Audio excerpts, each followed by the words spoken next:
क्षणात असा तर क्षणात तसा. महेशच्या अशा घडीघडीला रंग बदलणाऱ्या वर्तनानं अदिती चक्रावून गेली होती. काल परवापर्यंत धीरोदात्त वगैरे वाटणाऱ्या महेशच्या मनाचा तिला काही केल्या थांग लागत नव्हता. सगळे प्रयत्न निष्फळ ठरत असल्यानं अदितीला निराशेनं पुरतं घेरलं होतं. इथून पुढं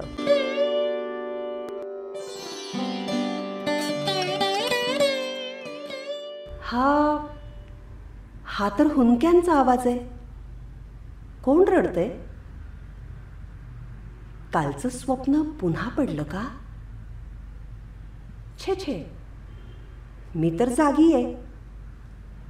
की स्वप्नातच मला तसं वाटतंय आपण जागे झालोय तसं? नाही नाही, खरंच कुणीतरी हुंदके देतंय. अदिती उठून बसली आणि आवाजाचा वेध घेऊ लागली. दिशा समजली तेव्हा तिला कापरं भरलं. महेशचं अंग गदगदत होतं. ती तिकडं झेपावली. आवेगानं त्याला आपल्या दिशेनं वळवलं तर त्याचा चेहरा अश्रूंनी भिजलेला.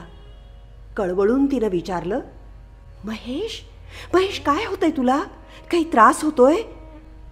बोल ना महेश, काही होतंय का तुला?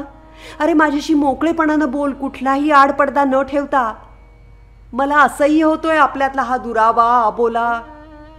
Please Mahesh, for God sake speak out. पण काही न बोलता तो तिच्या कुशीत शिरला आणि हुंदकत राहिला. तिनं हाताचा आधार देऊन त्याला आपल्या छातीशी धरलं. त्याला मनमुक्त रडू दिलं. त्याच्या रडण्याचा भर थोडा ओसरल्यावर त्याला बस्त करत त्याचा चेहरा ओंजळीत घेऊन ती आत्मीयतेनं बोलू लागली. मला सांग ना महेश, तुला काय होतंय? मी बायको आहे ना तुझी. तुझ्या सुखदुःखात सहभागी करून घेण्याचं वचन दिलंयस ना लग्नात. मग तुला अवघड का वाटतंय? काही क्षणांच्या भयाण शांततेनंतर पुन्हा तीच म्हणाली, ओके, माझ्या प्रश्नांची उत्तरं तरी देशील? त्याच्याकडून उत्तर मिळालं नाहीच. त्याच्या अखंड मौनामुळं घेरू पाहणाऱ्या निराशीला थोपवत तिनं नेटानं प्रयत्न सुरू ठेवले. मी परवा खूप आक्रमक वागले का रे? त्याचा राग आलाय का तुला? माझ्या चारित्र्याविषयी काही संशय आहे तुझ्या मनात? Tell me, how shall I prove my virginity? तो गप्पच राहिला. मग निर्धारानं ती म्हणाली, believe me Mahesh, I am virgin, I swear. तिच्या प्रामाणिक कबुली जबाबानंतरही त्याचं मौन सुटलं नाहीच. अरे असं गप्प राहू नकोस, बोल ना काहीतरी. त्याशिवाय मला कळणार कसं? विचार करून डोकं बधीर झालंय माझं. तिच्या कुशीतून विलग होत त्यानं स्वतःच्या गुडघ्यांभोवती हातांची अढी घातली. त्यात डोकं खुपसून गदगदत राहिला. काय करावं हे न कळून ती उठली तर तिला कोलमडल्यासारखं झालं. किंचित तोल गेला. खुर्चीच्या आधारानं तिनं स्वतःला सावरलं. आपल्या सहनशक्तीनं आता तळ गाठलाय याची जाणीव तिला झाली. आपण स्वतःचं डोकं भिंतीवर आपटू की काय या भीतीनं शहारली. आतताईपणानं हाती काहीच लागत नाही. प्रसंग जेवढा कठीण तेवढा अधिक सजगतेनं चौफेर विचार करून शांतपणे निर्णय घ्यायला हवा. हा हॉकीतला धडा ती अद्याप विसरली नव्हती. मुठी गच्च आवळून स्वतःवर नियंत्रण मिळवण्याचा प्रयत्न ती करू लागली. पाण्याचा ग्लास घेऊन ती त्याच्याजवळ आली. त्यानं गुडघ्यांभोवती घातलेली हातांची घट्ट अढी तिनं प्रयासानं सोडवली. पाण्याचा ग्लास बळेच त्याच्या ओठांना लावला. काहीशा अनिच्छेनंच त्यानं 2 घोट घेतले. अवघडून बसलेल्या महेशला सामोरं घेत अतिशय मृदू स्वरात ती बोलू लागली. कसं आहे ना महेश, बऱ्याचदा आपण लाजेमुळं किंवा आपल्या भिडस्त संकोची स्वभावामुळं एक जाळं विणतो आपल्या भोवती. त्या जाळ्यात आपल्याला कसं सुरक्षित वाटत असतं. पण त्या जाळीदार पडद्याचा घट्ट कोश कधी होतो कळतच नाही. आपल्याला हवं असलेलं सारं काही त्या पडद्यापलीकडं असतं. पण आधी संकोचामुळं आपण तो दूर करायला कचरत असतो. नंतर जाड भिंतच उभी राहिल्यानं पलीकडचं आपल्याला दिसत नाही आणि दिसतच नसल्यामुळं गवसतही नाही. गुदमरत राहतो आपण आपल्याच कोशात. आणखी काही काळ लोटल्यानंतर तर आपण आकांत करूनही उपयोग होत नाही, कारण कोशाच्या भिंती तोवर पोलादी बनलेल्या असतात. आपला आक्रोश पोहोचतच नाही पलीकडं. Do you get it Mahesh? त्याची नजर झुकलेलीच राहिली. ती अधिकच मऊ आवाजात म्हणाली, यू मस्ट स्पीक आउट. आपल्यातली कोणतीही गोष्ट बाहेर जाणार नाही, अगदी माझ्या आईबाबांपर्यंतही. प्रॉमिस. त्याच्या डोळ्यात तरारलेले अश्रू तिनं बोटांनी अलगट टिपले. हलक्यानं त्याच्या ओठांना स्पर्श केला. त्याच्या ओठांची सूक्ष्म थरथर तिच्या बोटांना जाणवली. मोरपिसा इतक्या अलवारपणे तिचे ओठ त्याच्या ओठांशी भिडले. त्या पुसटशा चुंबनानं त्याच्या चेहऱ्यावर फुटलेली सुखाची लाट तिला स्पष्ट दिसली. तो तिला बिलगला. तिनं डोळे मिटले. तो थांबला, पाठमोरा झाला. तिनं चटकन त्याचं मनगट धरलं, त्याला उठून जाण्यापासून रोखलं. त्याच्या उघड्या मानेवर तिचा श्वास फिरू लागला, पण तिच्या मिठीतून स्वतःला सोडवून घेत तो मघाच सारखा गुडघ्यात मान खुपसून स्फुंदू लागला. आपली घोर निराशा लपवून स्वतःला सावरत ती म्हणाली, for God sake speak the truth Mahesh. तिच्या कुशीत चेहरा लपवत काहीसा अडखळत तो बोलू लागला, अदिती, मला I mean shit, sorry but Aditi, I think मी लग्न करायला नको होतं. I am important. Firstly I thought it might be performance anxiety, but the erectile dysfunction continues. I mean erects, but lasts just few seconds. तो काय बोलतोय हे कळायला तिला काही सेकंद लागले. त्याचा अर्थ आकळला तेव्हा ती जवळजवळ ओरडलीच, व्हॉट? हे तिच्या कल्पनेपलीकडचं वास्तव होतं. अनपेक्षित, अतर्क्य. ती बधीर झाली. असंही काही घडू शकतं, असू शकतं, अशी पुसटशी शंकाही नाही आली आपल्याला. एवढा धडधाकट रुबाबदार पुरुष नपुंसक असू शकतो?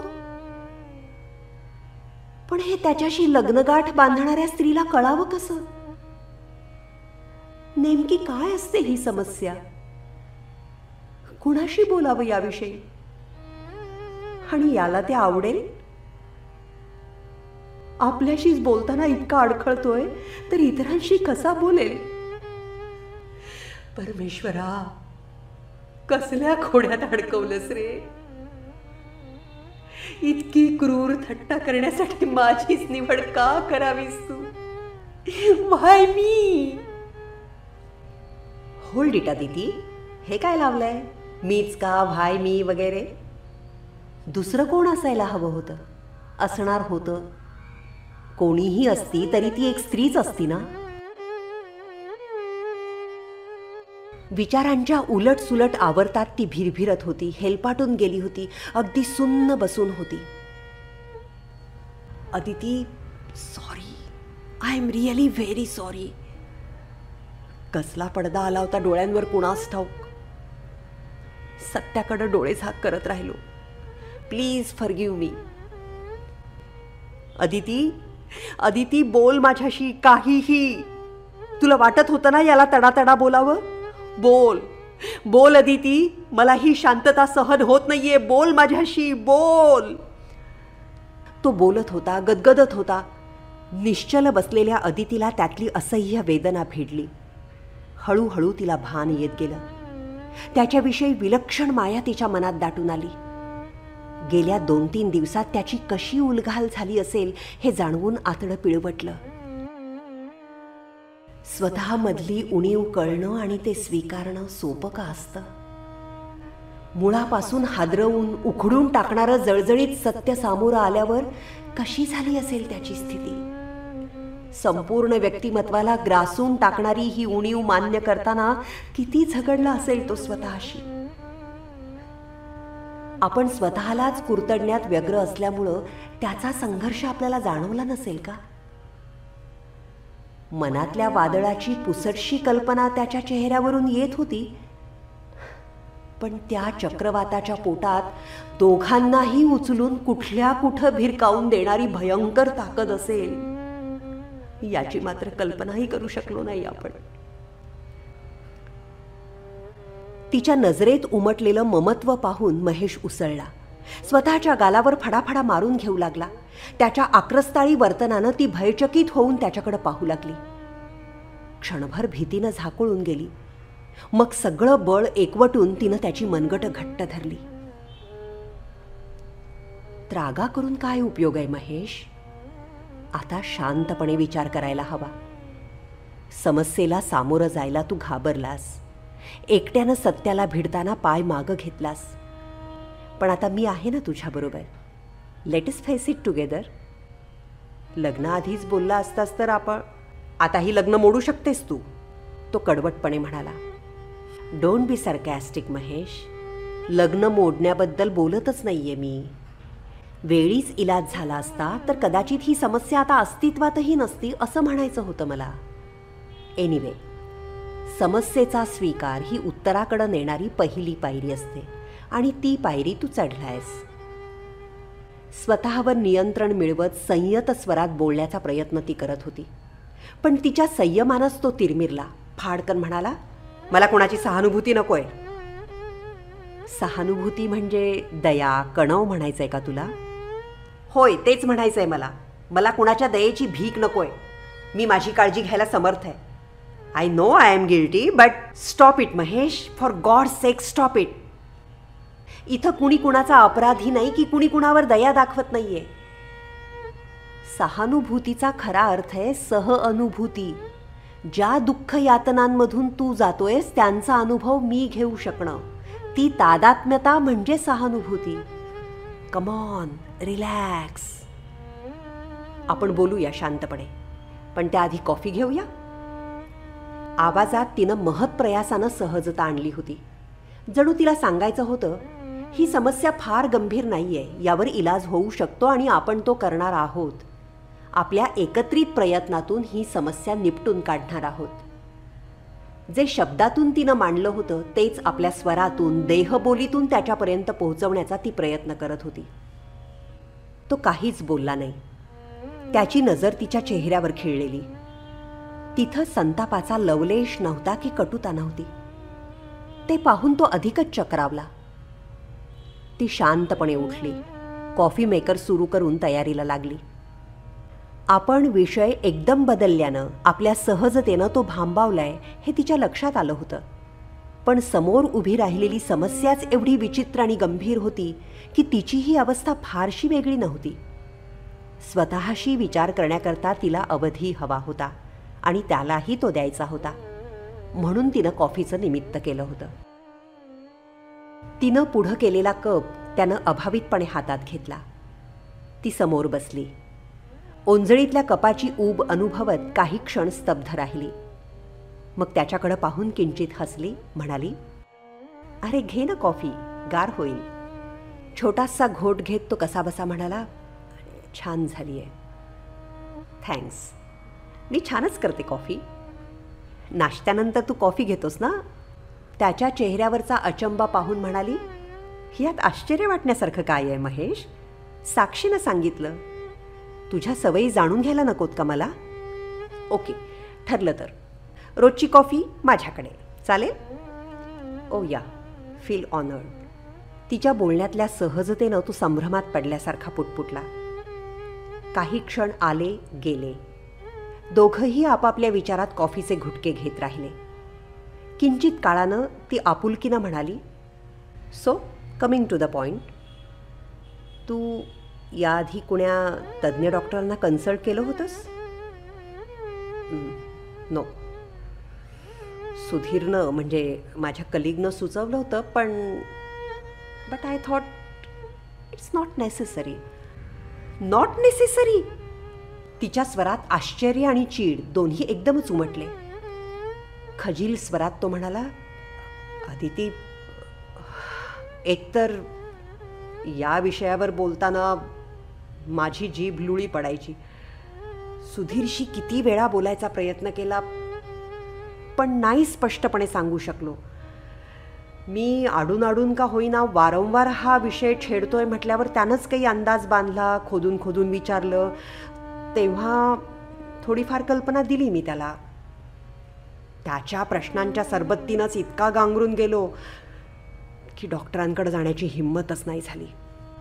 Okay I understand completely Mahesh. पण आता आपल्याला थोडं मोकळं व्हावं लागेल. एखाद्या चांगल्या सायकॉलॉजिस्टचा किंवा सेक्सॉलॉजिस्टचा सल्ला घ्यावा लागेल. तशी उपचारांबाबत मला फारशी माहिती नाही आहे, पण कुठंतरी वाचलंय की या समस्येचं मूळ मानसिकतेत दडलेलं असतं. काउन्सेलिंग, सायकोथेरपी यामुळे ती बऱ्याचदा दूर होते.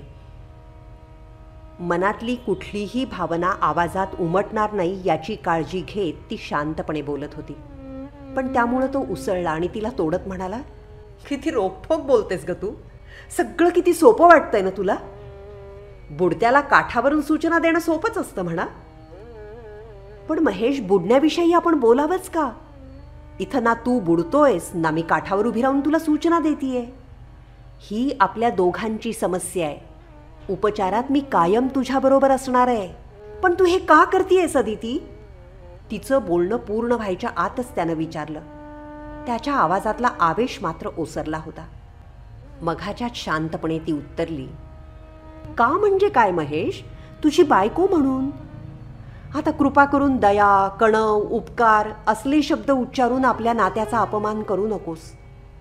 अरे, मी जर तुझ्या सुखात भागीदार होऊ शकते तर दुःखात अडचणीत का होऊ नये?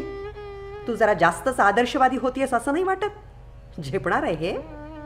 झेपेल की नाही हे आत्ताच कसं सांगू? सध्या काही पावलांपुरता प्रकाश आहे तेव्हा तेवढं, आणि तेवढी पावलं टाकल्यानंतर पुढं अंधारी दरी असेल तर घेणार आहे सुडी? त्याच्या त्या तिरकस प्रश्नातही पुरेपूर विषाद दाटला होता. हा प्रश्न निरर्थक नाही वाटत तुला? भविष्याबाबत सतत निगेटिव्ह विचारच करायला हवा का? शेड अवे दिस इन्फिरियरिटी कॉम्प्लेक्स महेश. बघच तू, योग्य उपचारानंतर, काउन्सेलिंग नंतर आपलं वैवाहिक आयुष्य अगदी सुरळीत होणार आहे. Promise me. त्यावेळी हनीमूनसाठी पुन्हा इथंच यायचं. Okay? You are just crazy. तिच्या आत्मविश्वासानं थक्क झालेला तो फिसकारला. दोघांचे रिकामे कप तिनं साईड टेबलवर ठेवले. हसण्याचा प्रयत्न करत म्हणाली, चल झोपूया आता. उद्या मधुमलाईला जायचंय ना, मग सकाळी लवकर निघावं लागेल. चल, गुड नाईट.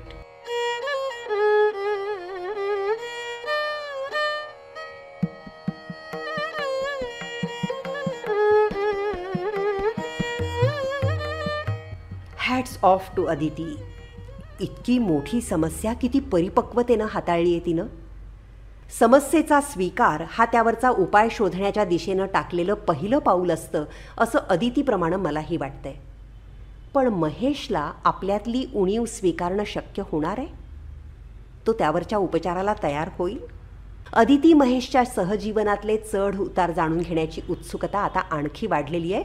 पण त्याकरता शनिवारची आपल्याला वाट पाहावी लागेल. तोपर्यंत आजचा कथाभाग आवडलेला असेल तर लाईक करा, कुटुंबीय मित्रमंडळींबरोबर लिंक शेअर करा. चॅनलवर नवे असाल तर प्लीज आपल्या या मैत्र चॅनलला सबस्क्राईब करा. नव्या व्हिडिओच्या सूचनेसाठी बेल आयकॉनवर आठवणीनं क्लिक करा. मैत्र चॅनलवर विविध विषयांवरच्या अनेक प्लेलिस्ट आहेत आणि आता व्हॅलेंटाईन वीकच्या निमित्तानं 2 नव्या प्लेलिस्ट आम्ही अपलोड केलेल्या आहेत. जमेल तसं वेळ काढून ते इतर व्हिडिओजही पाहून घ्या. तर मग भेटूयात शनिवारी रात्री 9 वाजता. तोवर हसत रहा. आपल्या आणि इतरांच्या आयुष्यात आनंदाचे मळे फुलवत रहा. नमस्कार.